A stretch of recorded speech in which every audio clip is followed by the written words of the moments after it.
Ladies and gentlemen, there's a peculiar kind of strength that isn't loud. It doesn't pound its chest, doesn't demand attention, and certainly doesn't beg for validation. But this strength, quiet, solid, immovable, is the kind that renders a narcissist powerless. You see, narcissists don't just manipulate people, they manipulate emotional dependency. They search for your weak spot. Not the kind that bleeds, but the kind that hopes. The part of you that wants to be liked, to be approved of, to be told that you're enough. And once they find it, they exploit it, not by brute force, but by suggestion, distortion, and subtle withdrawal. They don't destroy you, they get you to do it yourself. But there is one behavior, one habit of character that shuts all of that down like a locked vault. It's radical self-honesty.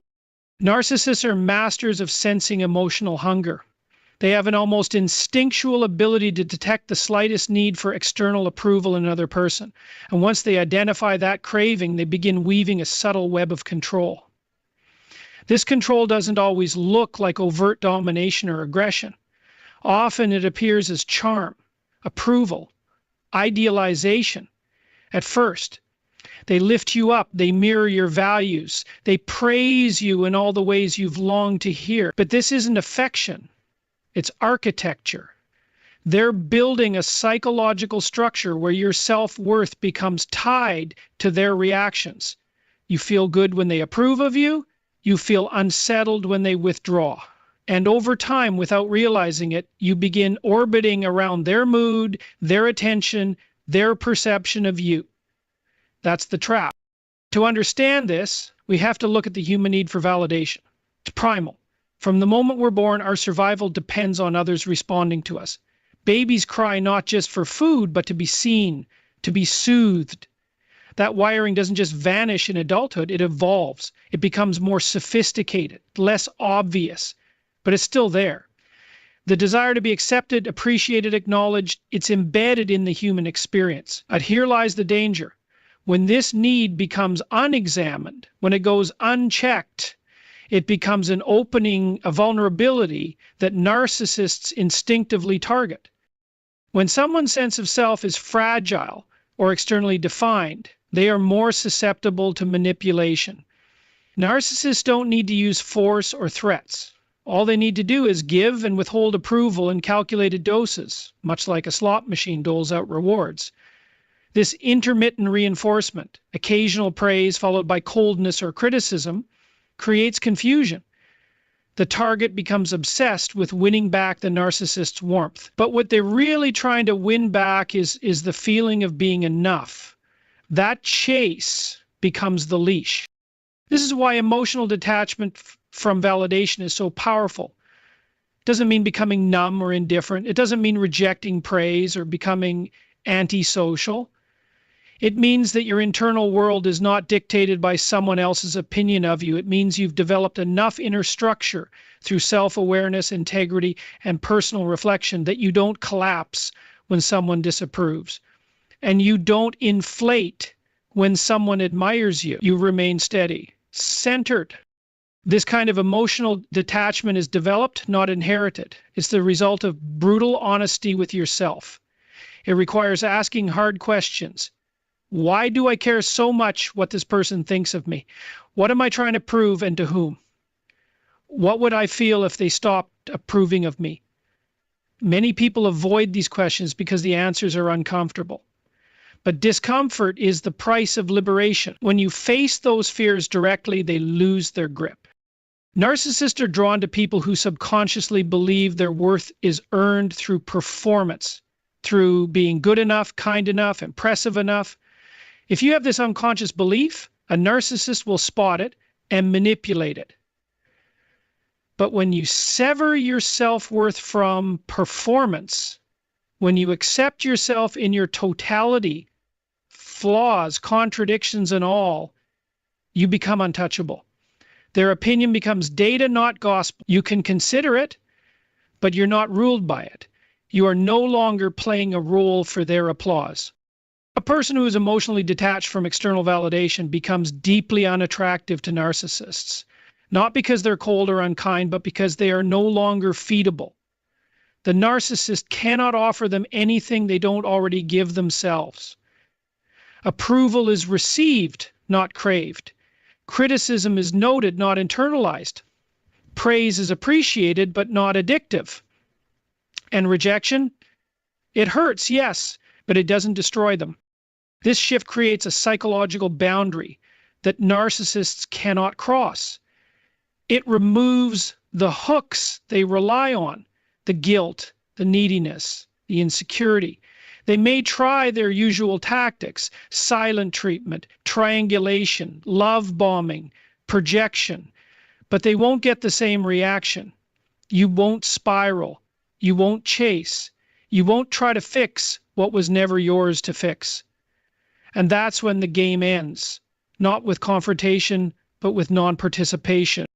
Radical self-honesty is a concept that most people claim to understand, yet very few are truly willing to practice. It goes far beyond simply telling the truth. It is a rigorous, uncomfortable, and often painful commitment to seeing yourself clearly, without distortion, without excuses, and without the need to be right or admired. This kind of honesty is not about confession or morality. It's about clarity, and that clarity is exactly what shields a person from manipulation, especially the kind employed by narcissists. Narcissists rely on confusion as their primary tool. They operate in ambiguity, twisting meanings, rewriting events, and reframing reality in ways that benefit them and weaken you. If you are unsure of your own intentions, your own boundaries, your own history, even just a little, they will find that uncertainty and expand it. They will sense your self-doubt like a predator smells blood. They will take something you said, bend it, and repeat it back to you in a way that makes you question yourself, not only what you did, but why you did it. And when you begin to second-guess your own motives or memories, you become vulnerable to their version of the story. That's where the manipulation starts. Not with control over your actions, but control over your interpretation of reality. This is where radical self-honesty becomes armor. A person who practices this kind of inner scrutiny already knows their own contradictions. They're aware of their blind spots. They know they're capable of selfishness, insecurity, defensiveness.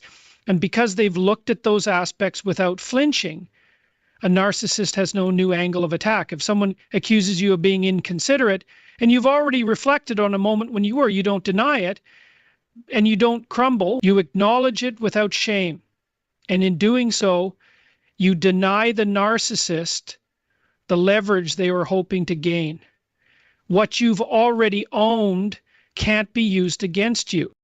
This is not easy. It requires a level of emotional courage that many people avoid. It demands you sit with the parts of yourself you'd rather keep hidden. The prideful parts, the manipulative parts, the needy parts. But in facing them, you create internal integrity. You become solid. And when you're solid inside, you become hard to confuse. Gaslighting doesn't work when you've already clarified your own reality. If a narcissist says you're overreacting and you've honestly assessed your emotional response, you're less likely to be thrown off balance and you don't have to argue or defend. You know what your reaction meant, where it came from, and whether it was fair. That knowledge disarms them. Most people live in some form of self-deception.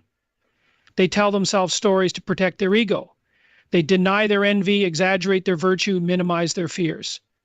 Narcissists thrive in that environment because it creates inconsistencies in a person's identity, and those inconsistencies can be exploited. But when someone strips away their illusions and sees themselves plainly, they become psychologically congruent. There's no split between how they see themselves and how they behave. That congruence makes manipulation nearly impossible because there's no gap to slip into, no false self to press against. It's important to understand that radical self-honesty isn't about being harsh or self-critical. It's not about condemning yourself. It's about understanding yourself so completely that you can't be fooled by anyone else. It creates emotional literacy. You know what you feel, why you feel it, and where it comes from. So when someone tries to tell you how you should feel, or what you must be thinking, or how wrong your perception is, you're not shaken. You've already done that work yourself. Their attempts at psychological rewriting bounce off a wall of self-awareness. Narcissists often use projection. They accuse you of doing what they are doing or feeling what they are feeling. This only works if you are uncertain about your own internal state. But a person who has practiced radical self-honesty is not easily swayed by projection. They can pause, consider the accusation, and respond without defensiveness because they've already mapped their inner world. They can say, no, that's not accurate, with calm certainty, not because they're stubborn, but because they know. And that knowing makes them immune to manipulation disguised as concern or insight. The power of radical self-honesty lies in the way it closes the door to psychological invasion. A narcissist doesn't get to define your intentions, your emotions, or your truth. You've already done that work. You've already confronted your contradictions and examined your motivations. And because you've done so, no one else gets to rewrite your narrative. They may try, they may insist, they may sulk, rage, or withdraw, but it won't matter. The battle they're trying to start was already fought and won within you. Boundaries are often misunderstood. Many people see them as walls, as defenses to keep others out. But in truth, boundaries are more like definitions. They tell others where you end and they begin. They are not about control, they are about clarity. And in the context of narcissistic manipulation, clarity is power. A narcissist doesn't just cross boundaries, they blur them. They make you question whether you're being too harsh, too selfish, too cold. They use guilt like a scalpel, cutting into your convictions until you second guess yourself. And that's how they gain control, not by overpowering you, but by getting you to abandon your own lines. This is why boundaries that are set without justification are so essential. When you over-explain a boundary, you inadvertently hand over your emotional map to someone who intends to redraw it. Narcissists feed on your need to be understood. They will dissect every word of your explanation, twist it, challenge it, and make you feel like your need for space, distance, or betrayal is somehow an act of aggression or betrayal. The moment you start defending your right to emotional safety, you're already losing ground. They've succeeded in shifting the focus away from their behavior and onto your reaction to it. A boundary, when stated cleanly and calmly, does not invite negotiation. It is not a debate. It is a line. And the moment you explain it too much, it becomes a suggestion rather than a standard. Narcissists look for those soft spots, the hesitation, the tone of guilt, the hope that they will understand. They use those openings to push back, to reframe your self-protection as selfishness or abandonment. They might accuse you of being unforgiving, dramatic, or ungrateful. And if you're emotionally tethered to their approval, you begin to doubt yourself. But a person who sets boundaries without justification has already made peace with not being understood. They don't need the narcissist to agree or approve. They aren't trying to prove their goodness or reasonableness. They're acting from self-respect, not from fear or performance. And that, to a narcissist, is both confusing and threatening, because manipulation relies on emotional hooks. Guilt, fear of rejection, need for validation. These are the entry points. When those are removed, the manipulative tactics lose their effect.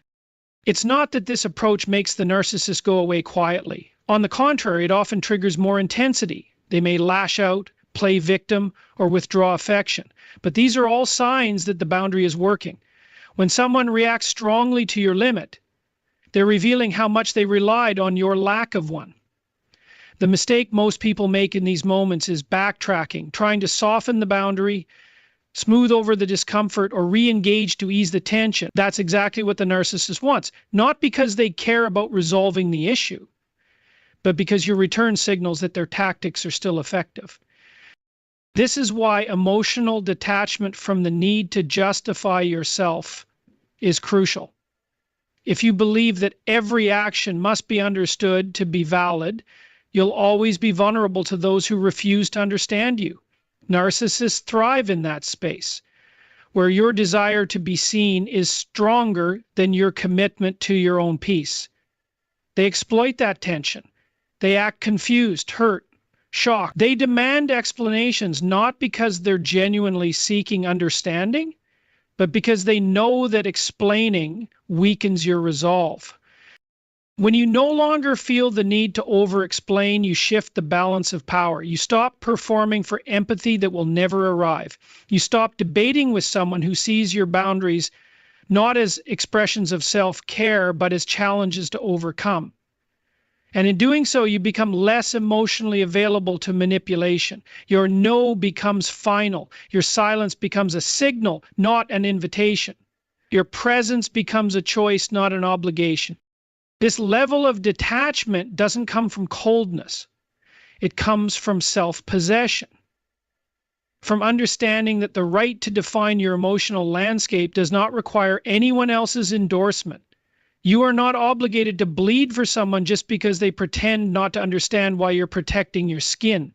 And once you grasp that, once you internalize that truth, the narcissist loses one of their most powerful tools, the ability to make you feel guilty for choosing yourself.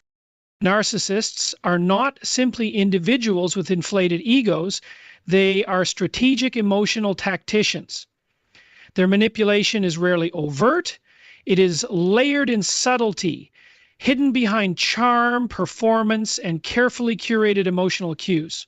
One of the most effective tools they rely on is intermittent reinforcement, the inconsistent delivery of affection, attention, or validation that keeps you emotionally addicted to their approval. This creates what psychologists refer to as a trauma bond, where you are simultaneously punished and rewarded in unpredictable patterns, making it difficult to detach and maintain clarity. In this context, your emotional reactivity becomes their favorite playground. When you react, whether in anger, confusion, desperation, or pain, you reveal your internal emotional state, which gives them data to further manipulate you. The person who remains calm, composed, and emotionally non-reactive becomes immune to much of this psychological warfare. Emotional stillness is a discipline. It is not about suppressing emotion, but about learning not to let your emotional responses dictate your actions in the presence of provocation. Narcissists will poke and prod, withdraw affection, give silent treatments, and create double binds, all to elicit a response. Your reactivity confirms to them that they still have power over your inner world. If you cry, plead, or lash out, they feel reassured. They know they still occupy space in your psyche. But when you respond with measured calm, when you observe instead of absorb, they lose their leverage. This kind of composure is not passive. It is active restraint. It takes strength to hold your emotional energy when someone is deliberately trying to provoke you. Narcissists often use selective silence or vague criticisms to create discomfort. They may say something like, "I just feel like you're not who you used to be," or "something about you is changed and not in a good way." These comments are not meant to create clarity. They're designed to unbalance you, to make you question yourself and seek their validation to restore the equilibrium. If you respond by trying to defend yourself, explain, or win back their affection, the trap is set. But if you simply acknowledge their words without emotional investment, the feedback loop breaks. Remaining emotionally composed doesn't mean you don't care. It means you refuse to hand over your nervous system to someone who has a history of misusing it. You stop letting their silence define your worth. You stop letting their affection determine your self-view. You don't escalate, you don't chase, and most importantly, you don't perform. The narcissist loses their primary mechanism of control, your emotional reaction. Level of calm isn't natural for everyone, especially if you were raised in an environment where love was conditional or unpredictable. You may have learned early on that in order to keep someone close, you had to react, whether through pleasing, appeasing, or panicking. Narcissists recognize this conditioning and exploit it. But once you begin healing that wound, once you realize that your value is not measured by your ability to manage someone else's emotions, you reclaim your power. You become the steady center in your own life, no longer orbiting around someone else's mood swings or manipulations.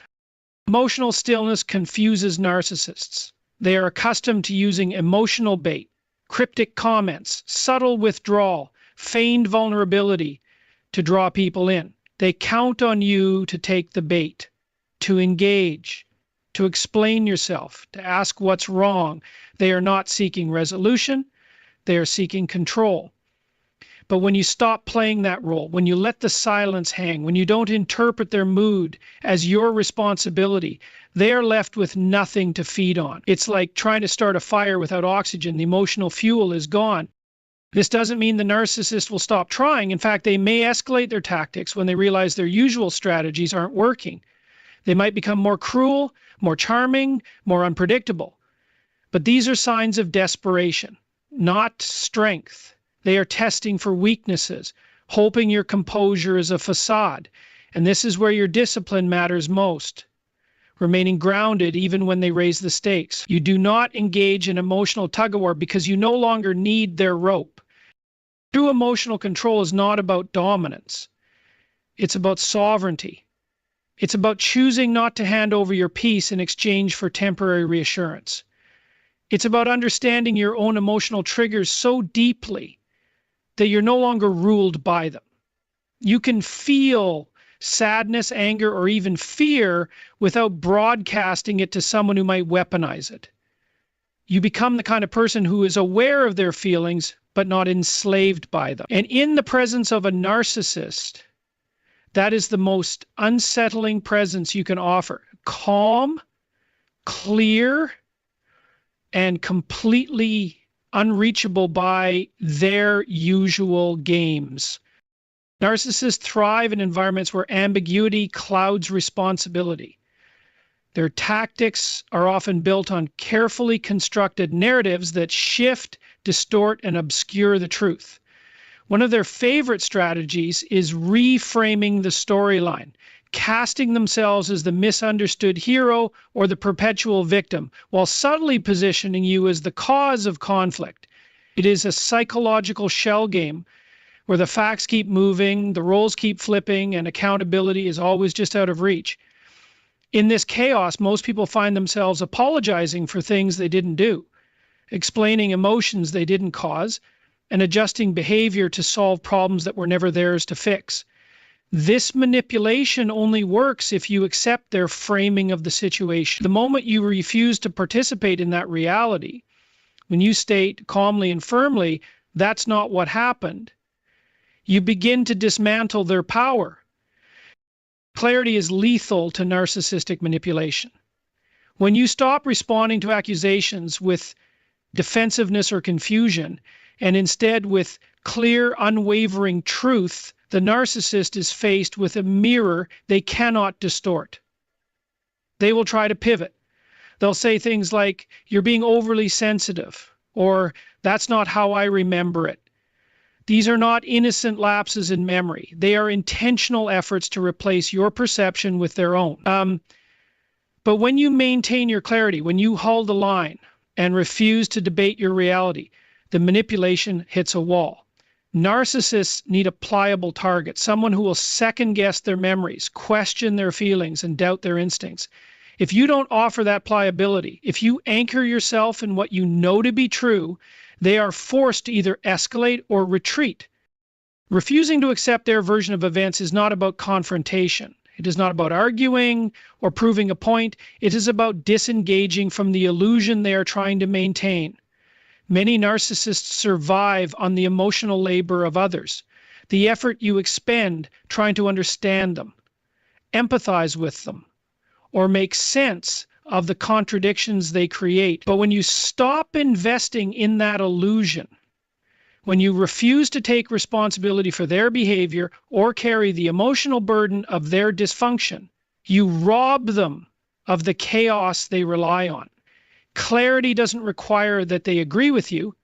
It only requires that you no longer pretend confusion is mutual. This kind of stance demands a high level of emotional maturity and a deep understanding of yourself. You must be able to sit with the discomfort of being misunderstood. You must be okay with someone mischaracterizing your intentions, twisting your words, or painting you in a false light, and still not feel the need to explain yourself to them. Narcissists depend on your impulse to explain, to seek fairness, to demand understanding. That is where they manipulate most effectively, in the space between your truth and their distortion. But if you remove yourself from that space, if you decide that your peace is not negotiable and your reality is not a debate, they are left without an opening.